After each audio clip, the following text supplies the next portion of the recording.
সবাইকে স্বাগতম। ডিটিসি এর কার্যালয়ে এই মুহূর্তে দাঁড়িয়ে আছি এবং খুব গুরুত্বপূর্ণ একজন ব্যক্তির অফিসের ভেতরে এই মুহূর্তে দাঁড়িয়ে আছি।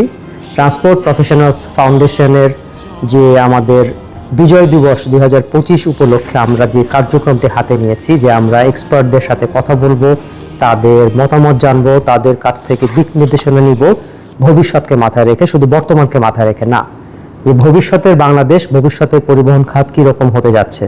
How are we planning to build a better Bangladesh, that is our vision.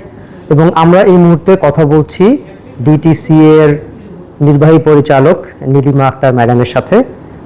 আমরা তার কাছ থেকে খুব গুরুত্বপূর্ণ কিছু জিনিস শিখে নেব, শুনে নেব, জেনে নেব, যেটা আমাদেরকে আগামী 5 বছর 10 বছর গাইডলাইন হিসেবে কাজ করবে। আমরা চলে যাচ্ছি ম্যাডামের কাছে। তো ম্যাডাম, আসসালামু আলাইকুম। প্রথমে আপনাকে ধন্যবাদ, আমাকে বা ট্রান্সপোর্ট প্রফেশনালস ফাউন্ডেশনকে আপনার সাথে কথা বলার জন্য আপনি সময় বের করেছেন।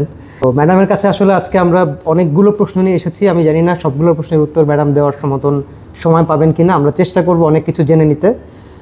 শুরু করছি ম্যাডামের কাছে একটা ছোট্ট প্রশ্ন দিয়ে, সেটা হচ্ছে যে ঢাকা শহরের যে পরিবহন ব্যবস্থা, এটাকে সেফ, এফিশিয়েন্ট এবং সাস্টেনেবল করার বিষয়ে ডিটিসি এর ভূমিকাটা কীরকম হচ্ছে এবং কীরকম হতে পারে সামনের দিনগুলোতে? আপনাকে ধন্যবাদ।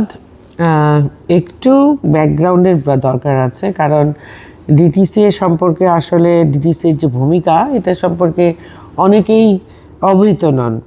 তো সড়ক পরিবহন ও মহাসড়ক বিভাগের একটা আওতাধীন একটা প্রতিষ্ঠান DTC, Dhaka transport coordination authority, যেটা 2012 সালে শুরু হয়েছিল।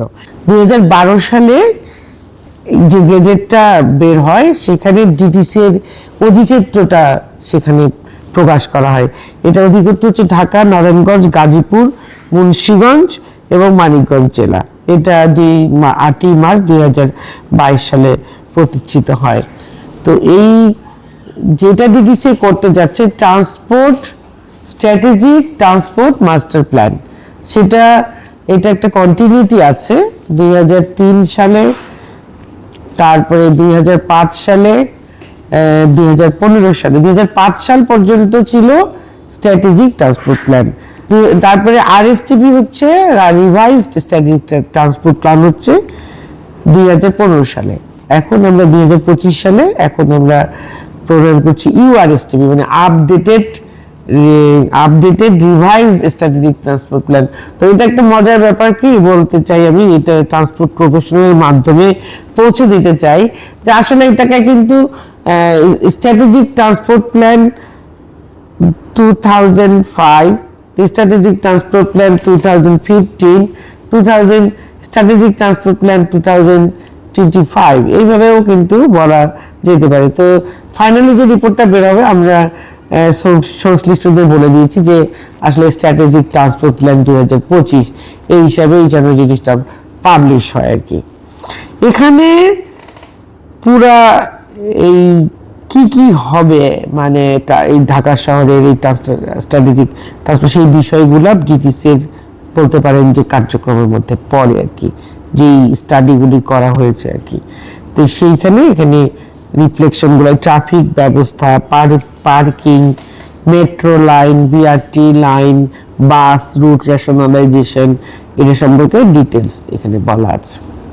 এইটা এই যেমন আমি এইভাবে বলছি, এটাকে 2005 হিসেবে আমরা এটাকে পাবলিশ করতে যাচ্ছি। এটা ওয়েবসাইটে আছে এবং মতামত দেওয়ার জন্য। তো যদি আপনি যেটা বললেন যে এসটিপি 2025, এখানেই আমরা আমাদের ভিশন বা ভবিষ্যৎ কি কার্যক্রম গ্রহণ করব, সেখানে একটা আউটলাইন দেওয়া আছে বলতে পারেন। যেমন ধরেন যে এটা ঢাকা স্টাডি এরিয়াগুলো বলা আছে, এক্সিস্টিং ল্যান্ড ইউজ প্যাটার্ন বলা আছে, এক্সিস্টিং যা আছে সব বলা আছে। তারপরে এই সিনারিওসগুলি এবং এটা কি হওয়া উচিত সেটা সম্পর্কে বলা আছে। ট্রাভেল ডিমান্ড মডেল সম্পর্কে বলা হয়েছে। তারপরে স্ট্র্যাটেজিক প্ল্যানিং অ্যাপ্রোচগুলি বলা হয়েছে। এরপরে এবং এভালুয়েশন কি করা হলো সেটাও বলা আছে, এবং রেকমেন্ডেশন। আপনারা জানেন যে এটার জন্য কিন্তু একটা খুবই স্ট্রং একটা অ্যাডভাইজারি কমিটি আছে। সেই অ্যাডভাইজারি কমিটির কিছু মানে অনেকগুলি সিরিজ অফ মিটিংয়ের পর এই মানে এই এগুলো সাজেশনগুলো, রেকমেন্ডেশনগুলো আসছে, যেটা মন্ত্রিসভা বা উপদেষ্টা পরিষদ বৈঠকে এটা উত্থাপন করা হবে এবং সেখান থেকে অ্যাপ্রুভাল হলে এটা ফাইনালি পাবলিশ হবে আর কি। আপনারা যা দেখতে পান যে লাইন 6 এখন চলছে, মেট্রো রেলের লাইন 1, লাইন 2, লাইন 3, 4, 5 এগুলো কিভাবে হবে, মানে এই রুটগুলোর গতি প্রকৃতি সবই এখানে ফোকাস করা আছে। Thank you madam. আমরা যদি আরেকটু আলোচনাটাকে এগিয়ে নিতে চাই যে মেট্রো রেল, বিআরটি বা ইন্টিগ্রেটেড পাবলিক ট্রান্সপোর্টেশন সিস্টেম, এই সমস্ত কিছুর মধ্যেই তো ডিটিসি এর একটা ভূমিকা রয়েছে। এই ডিটিসি কিভাবে তার ভূমিকাটাকে সবকিছুর সাথে সমন্বয় করছে?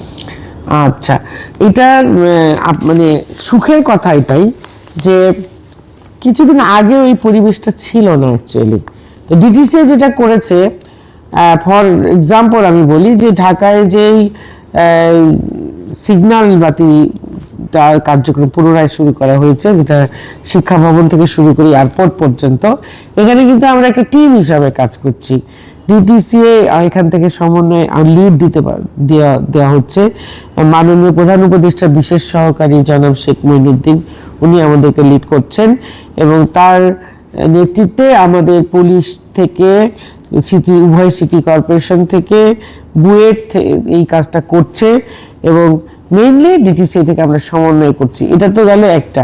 এবং বাস রুটের যে কার্যক্রম, সেখানে আমরা মাননীয় উপদেষ্টা নির্দেশনা দিয়েছেন রুটগুলি আবার রিভাইজ করে প্রয়োজনীয়তার নিরিখে বেস অন দি ডিমান্ড আমরা একসাথে বসে সবাইকে নিয়ে মালিক পক্ষ বা এবং পুলিশ আমাদের ডিটিসি আমরা ওয়েবসাইটে দিয়ে দিচ্ছি, সড়ক পরিবহন মহাসড়ক ওয়েবসাইটে আমরা রুটগুলো প্রস্তাব করেছি।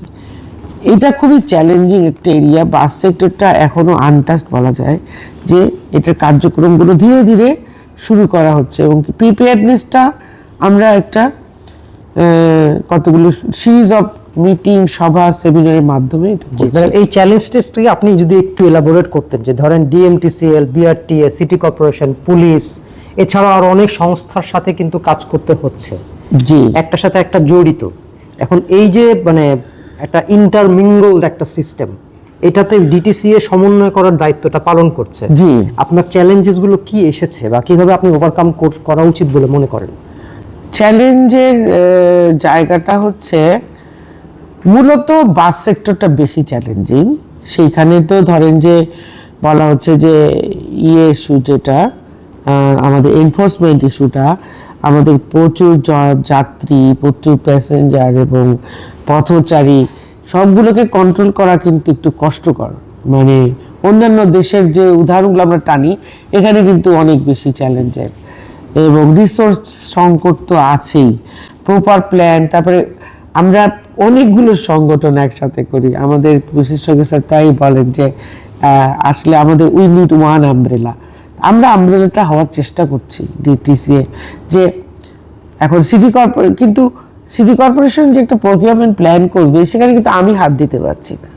হ্যাঁ, আবার আমি তাদের জন্য করে দেবো, এটাও সম্ভব হচ্ছে না। তো এই ধরনের চ্যালেঞ্জ আছে যে আমরা একটা পরিকল্পনা গ্রহণ করে বাস্তবায়ন করবো, যদি সব যারা প্লেয়ার আছি তারা আমরা একটা আমব্রেলা আন্ডারে কাজ করতে পারতাম, হয়তো আর একটু সহজ হতো আর কি। মানে এখানে কি ম্যাডাম আপনার মনে হচ্ছে যে কিছু আপনাকে দায়িত্ব দেওয়া হয়েছে কিন্তু আপনার আসলে ওই পরিমাণ অথরিটি নাই, এরকম ফিলিংটা আসে কি? এইটা হ্যাঁ, কিছুটা আসে বলতে না, আমার তো I need approval from road transport highways division, সেইটা ঠিক আছে, কিন্তু কথা হলো যে কেউ কোনো কাজ না করলে তাকে পেনালাইজড করার কোনো ক্ষমতা আমার নাই। জি, আমি এটাতে বেশি ইতিবাচক বলবো এই কারণে যে বললাম না যে আগে কিন্তু মালিক পক্ষ বা যে তাদের সাথে আমাদের রিলেশনটা অত সহজ ছিল না, তাদেরকে সহজে কনভিন্স করে। এখন কিন্তু আমরা একই প্ল্যাটফর্মে বসে, একই জায়গায় বসে, ডিটিসিতে বসে আমরা সিদ্ধান্তগুলো নিচ্ছি। তারপরে আরটিসিতে যে রুট পারমিট দেওয়ার এগুলো ব্যাপার আছে, কিন্তু পুরা ব্যবস্থাটাকে একটা শৃঙ্খলা আনার জন্য আমার জন্য যেই চ্যালেঞ্জ, মালিকের জন্য কিন্তু সেই চ্যালেঞ্জ, সেও কিন্তু পারছে না। হ্যাঁ, এটা কিন্তু মানে এই যে এনফোর্সমেন্ট ইস্যু তো পুলিশের জন্য আছে, কিন্তু যাত্রীও কিন্তু খুবই না। ম্যাডাম, আলোচনাটা একটু ইউজার লেভেলে নিয়ে যাই, বিশেষ করে লাস্ট মাইল কানেক্টিভিটি। ধরেন আমি বাসা থেকে বের হয়ে মেট্রোতে উঠবো, আমার ওই যে ওইটুকু ট্রান্সপোর্টেশন ফ্যাসিলিটিস, তারপরে আমি মেট্রো থেকে নেমে আমি অফিসে যাব, ওই কানেক্টিভিটি, এই জায়গাগুলোতে মানে ডিটিসিএ কীভাবে ইন্টিগ্রেশনটা করতে চেষ্টা করছে বা আদৌ এটা কিভাবে করা যেতে পারে? এইটা ডিটিসি হতে পারে bus to office, bus to বাসা, হতে পারে metro rail to office, metro rail to বাসা। হ্যাঁ, এটা কিন্তু আমাদের মন্ত্রণালয় থেকেও কিন্তু একটা ব্যবস্থা নিচ্ছে, আপনার জানা আছে কিনা? বিআরটিসি বাস দিয়ে লাস্ট মাইল কানেক্টিভিটি বলতে যে মানে মেট্রো স্টেশনে আগারগাঁও এবং বিমানবন্দরে কিন্তু একটা ব্যবস্থা আছে, এটা আপনার জানা আছে কিনা? সেখানে কিন্তু তারা পাচ্ছে, মানে নেমে যে কোনো যানবাহন পাবে না এরকম নয়। তবে আমি বলবো আপনাদের মাধ্যমে একটা কথা, সেটা হলো একটু হাঁটেন ভাই, হ্যাঁ কিছু দূর হাঁটেন। বিজয় সরণিতেও মানুষ কানেক্টিভিটি চাচ্ছে কারণ বাজার যাওয়ার জন্য বা আরেকটু মানে মুভ অ্যাহেড যাওয়ার জন্য। এখন এই মেন রুটগুলোতে তো আমরা অটো রিক্সা অ্যালাউ করতে পারি না, আরও বিশৃঙ্খলা দেখা দিবে। আমি আমার অভিজ্ঞতা শেয়ার করতে পারি। আমি যখন মেট্রো রেল ইউজ করছিলাম, এটা শুরু হওয়ার পর তো মেট্রো রেল তখন আগারগাঁও পর্যন্ত যেত, মতিঝিল পর্যন্ত যেত না। তো আগারগাঁও থেকে আমাকে কারণ বাজার আমার অফিস ছিল, আগারগাঁও নেমে আমি শাটল বাসে উঠেছি। আচ্ছা, এখন এই শাটল বাস ছাড়ছে না, খুব স্লো। প্রথম কথা, সে ছাড়তে সময় নিচ্ছে, তার পুরো বাস ভরতে হবে। দেখা যায় যে তার উচিত ছিল একটা রেলের যাত্রী নিয়ে সে চলে যাবে, কিন্তু সে দুটো রেলের যাত্রীকে নেয় এবং যাত্রীরা তখন দাঁড়িয়ে যায়। এরপরে হচ্ছে যে সে মেট্রো যাত্রী ছাড়াও যাত্রী নিচ্ছে এবং তাকে আদার দেন মানে তার ডেজিগনেটেড স্টপেজ সে দাঁড়িয়ে যাচ্ছে, এবং যখন যাত্রীরা প্রতিবাদ করছে বলছে যে আপনার পছন্দ না হলে আপনি নেমে যান। মানে এই যে জবাবদিহিতার অভাব এবং যাত্রীদের প্রতি সেবা দানের যে মানসিকতা থাকা উচিত ছিল বাস সার্ভিস প্রোভাইডারের, ওটা তখন অনুপস্থিত ছিল এবং এটা নিয়ে অনেক কথাবার্তা হয়েছে এবং এক পর্যায়ে এটা এখন আর লাগছে না। কিন্তু আমাদেরকে আসলে ওই জায়গাটাতেও হাত দিতে হচ্ছে যে যাত্রীরা কি আসলে তার পছন্দ, মানে বাস সার্ভিসটাকে তার পছন্দ কিনা, এবং যাত্রীরা যেটা ডিম্যান্ড করে সেটাই আসলে গভর্নমেন্ট প্রোভাইড করে কিনা, এই বিষয়টাও আমার মনে হয় যে বিবেচনায় আনা যেতে পারে। এটা অ্যাজ এন ইউজার আমি আপনার সাথে শেয়ার করলাম আর কি। আমরা যদি ম্যাডাম পরের প্রশ্নের দিকে চলে যাই, যে আমাদের তো এখন প্রচুর ইনভেস্টমেন্ট হয়েছে বিগত কয়েক বছরে, বিভিন্ন ইনফ্রাস্ট্রাকচার ডেভেলপমেন্টের জন্য ইনভেস্টমেন্ট হয়েছে। এখন তারপরেও কিন্তু আমরা যানজট থেকে মুক্তি পাইনি, কনজেশন রয়েই গেছে, বটলনেক রয়েই গেছে, এবং কোথাও কোথাও কনস্ট্রাকশন হচ্ছে বলে বটলনেক হয়েছে। এই জায়গাগুলোতে কি আসলে ডিটিসিএ কোনো ভূমিকা রাখছে বা রাখার সুযোগ আছে কিনা? এইটা আপনার জানার জন্য বলছি যে মাননীয় প্রধান উপদেষ্টা বিশেষ সহকারী জনাব শেখ মনিরুদ্দিনের নেতৃত্বে কিন্তু একটা যানজট নিরসন কমিটি গঠন করা হয়েছে। সেটা গত 6 মাস অনেকগুলি সভা করেছে, মানে 15 দিনে একটা করে, এবং প্রত্যেকটাই প্রবলেম ওরিয়েন্টেড করে সলভ করার চেষ্টা করে, মানে প্রবলেম ওরিয়েন্টেশনটা শুনে তারপরে সে অনুযায়ী ব্যবস্থা নেওয়া হয়েছে। এবং রেলিভেন্ট যিনি এটাতে ব্যবস্থা নেবেন, পুলিশের হোক বা সিটি কর্পোরেশনের হোক, এই ব্যাপারে এখানেও আমরা সমন্বয়কের দায়িত্ব পালন করছি। এবং আরেকটা হচ্ছে যে এই মাননীয় প্রধান উপদেষ্টা যখন বলেছিলেন যে এই ব্যাপারে ব্যবস্থা গ্রহণ করার জন্য, তখন এই পুলিশের নেতৃত্বে 8টা কমিটি গঠন করা হয়, ট্রাফিক মনিটরিং কমিটি।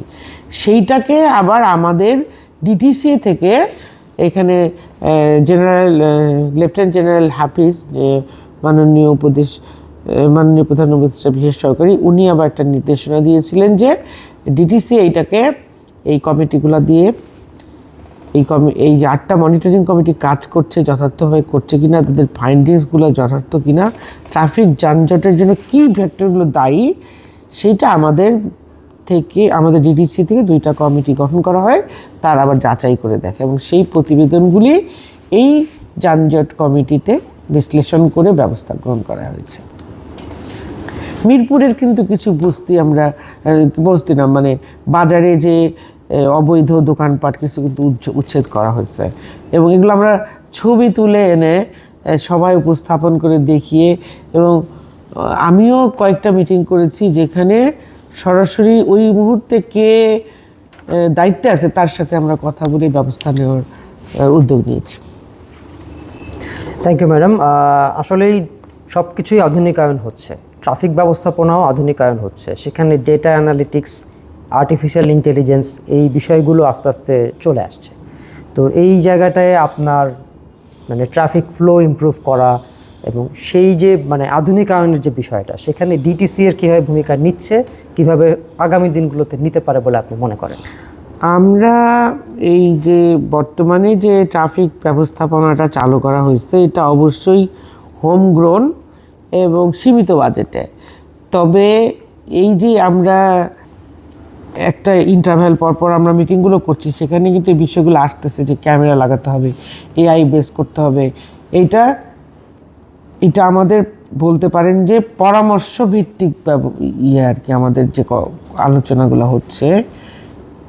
সিটি কর্পোরেশনগুলো কিন্তু অনেক প্রজেক্ট নিতে যাচ্ছে এই ব্যবস্থাপনাগুলোতে, হ্যাঁ। তবে আমরা নিজেরা বলতে পারেন যে এই ব্যাপারে কোনো ইনভেস্টমেন্ট প্রজেক্টে যায়নি। কিন্তু আমরা যখন কেউ একজন এই ব্যবস্থাপনাটা সম্পর্কে উপস্থাপনা দেয়, তখন আমরা তাকে রেফার করে দিই সিটি কর্পোরেশনে যে তারা তাদের সাথে অ্যালাইন করে এটা নিতে হবে, যেহেতু তো আমরা প্রেজেন্টেশন একসাথে দেখি এবং এই কার্যক্রমগুলো এগিয়ে চলছে। Thank you madam. এইখানে আরেকটু ডিটেলে যেতে চাই, সেটা হচ্ছে ট্রাফিক পুলিশ, ইঞ্জিনিয়ার্স, প্ল্যানার্স প্রত্যেকের আলাদা আলাদা স্কোপ অফ ওয়ার্ক আছে, কিন্তু আপনি যখন একটা আমব্রেলার নিচে সবাইকে আনতে পারবেন, তখন কিন্তু সমন্বিতভাবে তারা কাজ করবে। How is DTC working on that? মানে ডিটিসির আন্ডারে যখন তারা আসছে, বা আসলেই কি এসেছে নাকি আসবে, এটা আসলে কোন পর্যায়ে?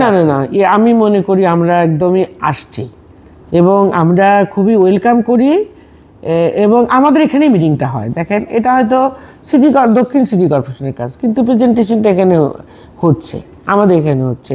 তাই এইটা আমাদের মধ্যে কিন্তু একটা সুসম্পর্ক এবং একটা ইন্টিগ্রেশনের একটা বহিঃপ্রকাশ আর কি।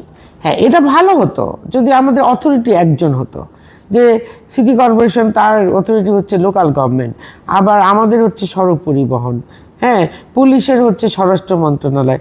হ্যাঁ, এইটা মিলে যদি একটা সরকারের করা হতো, মানে ট্রাফিক রেগুলেশন এজেন্সি বা এই ধরনের কোনো কিছু হতো, তাহলে কিন্তু মানে সুন্দরভাবে কোঅর্ডিনেটেড ওয়েতে কাজটা করা যায়, তাহলে আর দরকার পড়ে না। কিন্তু একটা আমব্রেলা হলে হয়তো আরও ভালো হতো। Thank you madam. এখান থেকে কিন্তু আমরা একটা দিক নির্দেশনা পাচ্ছি, এবং আমার মনে হচ্ছে যে আমাদের যারা এক্সপার্টরা আছেন, যারা আমাদেরকে পরামর্শ দিচ্ছেন বা দিবেন, তারা হয়তো এই রিফর্ম বা এই সংস্কারের জায়গাটায় হাত দিবেন, যে কিভাবে এটাকে ইউনিফাইড করা যায়। তো এই যে আমাদের ঢাকা ট্রান্সপোর্ট গভর্নেন্সকে আমরা আধুনিকায়ন করার চিন্তা করছি বা পরিকল্পনা করছি, আপনার কি মনে হচ্ছে যে কোথায় সংস্কারটা আগে হাত দেওয়া দরকার? প্রায়োরিটি কোথায় ম্যাডাম? আমার কাছে মনে হয় যে বাস সংস্কারকে সবার আগে হাত দেওয়া দরকার। মানে আমি খুবই ফ্র্যাঙ্কলি এটা বলি যে আসলে ট্রান্সপোর্ট মিনিস্ট্রি, আমরা ট্রান্সপোর্ট নিয়ে রোড ট্রান্সপোর্টের মধ্যে রোডের চাইতে ট্রান্সপোর্টের কম কাজ হয়েছে। তো আমাদের সেইটার মধ্যে আবার এই যে বাস সেক্টরটা আসলে কোনো মন্ত্রণালয়ের আওতাধীন কিন্তু ছিল না, বা নেই, এখন পর্যন্ত নেই। এটা কিন্তু প্রাইভেট অপারেটরদের হাতে। এটাতে যে শৃঙ্খলা আনতে হবে, এখন তারাও সেটা স্বীকার করে। অনেক ধন্যবাদ ম্যাডাম। আমরা এই মানে আপনার সাথে আলোচনাটা অফিসিয়ালি শুরু করার আগে মাল্টি মোডাল ইন্টিগ্রেশন এবং ডেটাবেস নিয়ে একটু কথা বলছিলাম। তো আপনি যদি এই জায়গাটা একটু আলোকপাত করতেন, যে এখানে আসলে আমরা মানে কতটা এগিয়েছি বা কতটা পিছিয়ে আছি, আজ থেকে 5 বছর পরে আমরা বাংলাদেশকে কোথায় দেখব? রোডস অ্যান্ড হাইওয়েজ থেকে একটা পলিসি রিসেন্টলি করা হয়েছে, মাল্টিমোডাল ট্রান্সপোর্ট পলিসি। তো সেটাতে আসলে ওইটা তো আপাতত কেবল করা হলো, এটাকে আরও পরামর্শ, কিছুদিন আগে একটা বড় মিটিং হলো। তো সেখানে আমার মনে হয় যে এক্সপার্ট ওপিনিয়ন রিচ করে মানে এটাকে অ্যাপ্লিকেশনে গেলে, ইমপ্লিমেন্টেশনে গেলে হয়তো ভালো ফল পাওয়া যাবে। ডিটিসিএ থেকে আমাদের যে নারায়ণগঞ্জ গাজীপুর প্রজেক্ট আছে, আমার কিন্তু কর্মক্ষেত্রটা একটা বাইন্ডিংয়ের মধ্যে আছে। তো এখানে আমরা নারায়ণগঞ্জে ভিজিট করে দেখলাম যে এইখানে কিন্তু একটা মাল্টিমোডাল কানেক্টিভিটি বা মাল্টিমোডাল ট্রান্সপোর্ট ব্যবহারের সুযোগ আছে। তো সেখানে এই যে শীতলক্ষা নদীতে আমরা এই ব্যাপারে প্রয়োজনীয় পরামর্শ দিছি BIWTA-কে, তাদেরকে নিয়েই ভিজিট করেছি। নদী কিন্তু দখল, এটা আমি বলতে চাই। নদীর নাব্যতা চলে যাচ্ছে, নদীর নেভিগেবিলিটি চলে যাচ্ছে, কিন্তু যে সিমেন্ট বালু পরিবহন করা হচ্ছে, সিলটেশন বেশি হচ্ছে। স্টিল আমরা যদি এই দিকটা নজর দেই তাহলে, এবং আমার মনে হয় ব্যবসায়ীদেরকেও আমি ফাঁকে ফাঁকে বলছি যে তাদেরকেও এগিয়ে আসতে হবে, যেটা না ঘটে, একটা ট্রান্সপোর্ট আমরা কিছু এখানে পরিবহন করতে পারি। Thank you madam. Definitely draft নিয়ে কাজ হচ্ছে, নেভিগেশন নিয়ে কাজ হচ্ছে।